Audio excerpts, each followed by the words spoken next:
What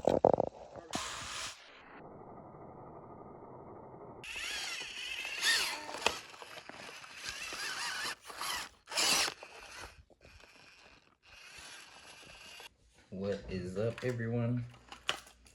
I am doing an update video on my deadbolt build. So I'm just gonna go over what parts that are permanent on this build and what parts that are not. Okay, we'll start off with the Trio bumper mount. This is gonna stay on. I chose it because it matches kind of the colors theme that my wife picked out. So that's gonna be staying. Obviously the axle truss is gonna be staying. Same thing, color scheme, $9 from Amazon plus taxes or whatever. I believe this was like 10 or 15 plus taxes. I have this Ramp Crab brass servo mount. It came with two, so it came with this one, and I have the other one on the base camp build. So those 4 items, the links as well, are gonna be permanent. I'm gonna probably throw a bend in them once I get this thing perfectly situated and all my parts are here and it's permanent, and I can't just be bending things because these shocks I'm pretty sure are too long or too short, and the ones that I'm gonna be getting are even shorter, so I might be modifying and drilling the chassis at some point.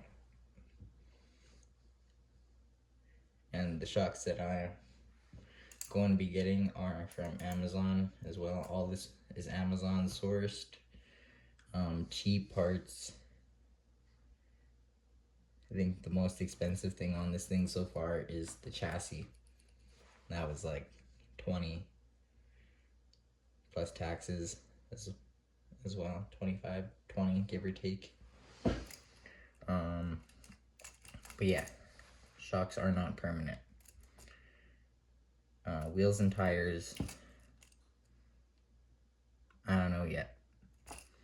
I'm undecided. I'm gonna be going Spectrum brushless on this one, so that should be pretty cool. I'm gonna be ordering a bunch of stuff once I can. The Canada Post strike starts in a couple days, so I haven't been ordering anything. I've just been I let this come in, the servo mount and the truss, and I stopped ordering because I didn't want to have anything lost in overseas or whatever. But this is it, guys. The dream is starting to come together. What do you think? Let me know in the comments. Feel free to share, like, comment, subscribe. Take her sleazy.